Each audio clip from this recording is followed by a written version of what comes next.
Bem-vindos. Nós vamos falar sobre o projeto 5128 de 2025 da Júlia Zanato. Alguns pontos só rápidos, né? Vou pegar alguns pontos que eu considero importantes aqui, né? Então, a primeira mudança seria... vamos colocar um caso clássico, homem e mulher, né? A mulher vai e pede medida protetiva de urgência.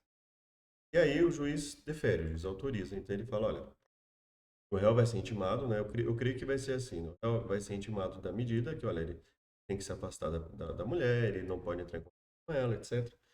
Quando ele foi intimado disso, no prazo de 24 horas, né, para ter essa notificação da parte acusada, vão aproveitar, vão intimar da medida, ao mesmo tempo falar para ele, olha, você tem 7 dias aí para se defender. E você tem o direito aí contraditório e ampla defesa. Então, meios de defesa possíveis aí você tem, você vai poder contar a sua versão, falar o que aconteceu realmente, etc. E aí, depois que passar esse prazo, vamos considerar que a parte acusada, que o homem foi lá e se defendeu e apresentou a versão dele, as provas que ele tinha, em mãos, né?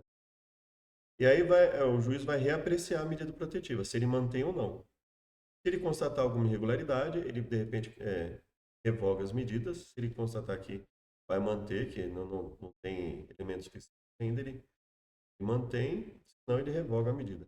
E aí ele vai comunicar ao Ministério Público para adotar as providências cabíveis.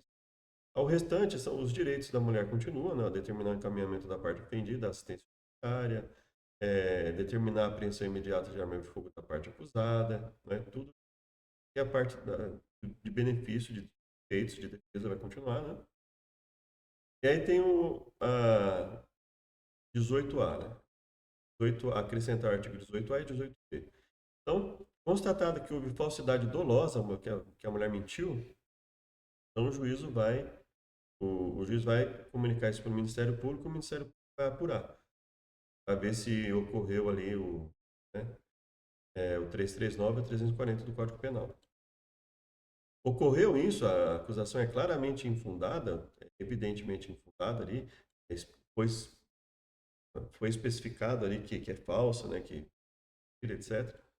Então pode até a mulher pode até responder civilmente por danos morais.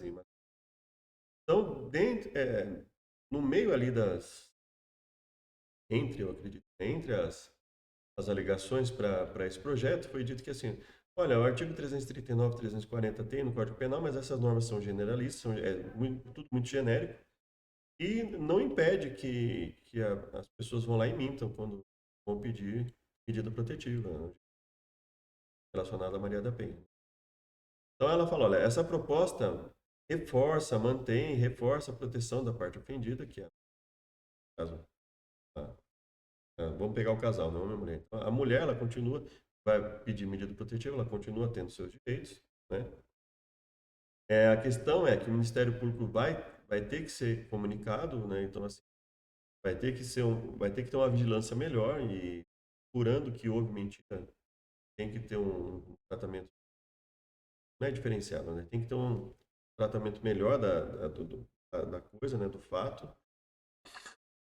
Na denunciação caluniosa, é dar causa à instauração de inquérito. Então, a pessoa foi lá e fez com que fosse aberto inquérito policial, procedimento investigatório, processo judicial, administrativo, etc. Sabendo que a pessoa é inocente, então, punição é reclusão, é um pouco mais forte que a detenção aqui, 2 a 8 anos e multa. Agora, aqui tem que melhorar, né? Porque aqui não adianta muita coisa, veja só. Detenção de 1 a 6 meses ou multa. Fraco, né? Dentro do contexto desse, de repente, uma mulher lá mentir e prejudicar a vida de um homem, por exemplo, uma falsa acusação, né? É, Agora, o problema maior que eu vejo, não vou falar muito sobre isso, mas o problema maior que eu vejo é o seguinte: é a questão que a sociedade precisaria discutir melhor a própria lei 11.340. Quando ela fala que o que configura violência? Qualquer ação ou omissão, tendo em mente sofrimento psicológico. E aí nós vamos ver o que é uma violência psicológica no contexto da lei.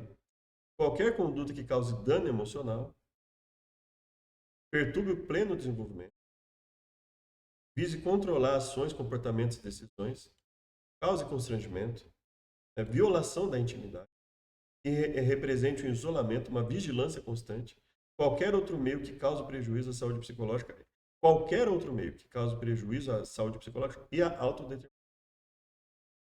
Então, veja, isso é muito complicado. Então, vamos pensar o seguinte: o marido trabalha, ele dá um cartão adicional para a mulher e ele começa, e ele, obviamente, ele dá um cartão, então ele vai acompanhar o gasto que ela está gastando demais, cancelar o seu cartão, eu vou diminuir o seu limite, se não melhorar, eu vou ter que cancelar o seu cartão, e aí ele tem lá elementos objetivos, que mostram que ela faz acordo com ele, não cumpre, olha, agora não dá para comprar, você acabou de comprar uma coisa, vamos esperar. Então, agora não tem dinheiro para isso, então isso vai ser considerado uma vigilância constante, violação da intimidade. Isso, como esses termos são muito... A questão da intimidade eu não digo, mas vigilância constante. Dano emocional, perturbar o pleno desenvolvimento, diminuição da autoestima. São conceitos muito vagos que tem aqui dentro do conceito de violência psicológica. Tem elementos objetivos e tem elementos altamente subjetivos ali, muito vagos, né? Então, essa é uma das maiores dificuldades. Então, além de outros problemas que existem também, esse é um dos grandes problemas. Quando você tem coisa muito vaga na lei que fica aberta, isso vai depender muito de como se interpreta isso. Se isso foi interpretado de uma maneira ampla, vaga,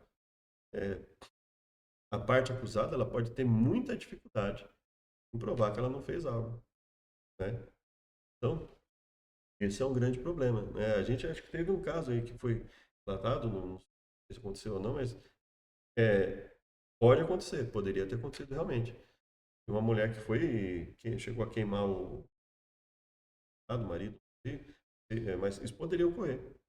E aí ele foi para o hospital, né? Tratamento, aí foi com uma advogada até a delegacia, e de repente ele recebe uma intimação por violência psicológica contra a mulher. Você vê como quando a questão é muito vaga, muito ampla, pode causar isso. Então, esse é é o que eu creio ser um dos maiores problemas que precisa ser discutido de uma forma mais ampla com a sociedade, mesmo conversar com a sociedade. Isso para todos os casos, né? Então, uma uma pessoa que de repente tenha que apresentar uma prova uma prova quase impossível dela apresentar, uma prova ou até impossível de ela apresentar, uma prova diabólica, tal. Como ela vai... Então imagina, acho que foi o caso do Neymar, né, se não me engano, que ele foi lá e filmou, comprovando que a relação que ele teve com a mulher lá foi consentida. Agora imagina, você convive com uma pessoa há 20, 30 anos. Como é que você vai provar que nesses 20, 30 anos, todos os dias que você se relacionou foi consentido? Porque veja, por mais que você guarde todos os consentimentos, né, dos momentos que houve relacionamento, e se for falado que em determinado dia não foi consentido, não teve papel, não teve nada, não teve filmagem, você teria que praticamente gravar os 30 anos da sua vida, todos os dias, 24 horas, e torcer para não acontecer nada. Porque, inclusive, tem casos em que a pessoa fala assim: olha, o fulano fez isso comigo 10 anos, 15 anos lá no passado. Então, para a parte acusada, isso é muito difícil. Você vai provar que você não fez. Então, se não houver um equilíbrio de forças aí, realmente fica difícil para a parte acusada, né?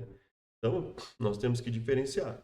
A pessoa realmente cometeu um crime e, dependendo do que ela cometeu, ela tem que efetivamente ser punida com rigor, né? Então, traficante, assassino, etc. Tudo, né? Agora, a questão é o que é usado como elemento de prova. Esse é o grande ponto. E o que é considerado como um ato ilícito, né? Se ficar um campo muito aberto, a pessoa fica sujeita a parte acusada fica sujeita à injustiça.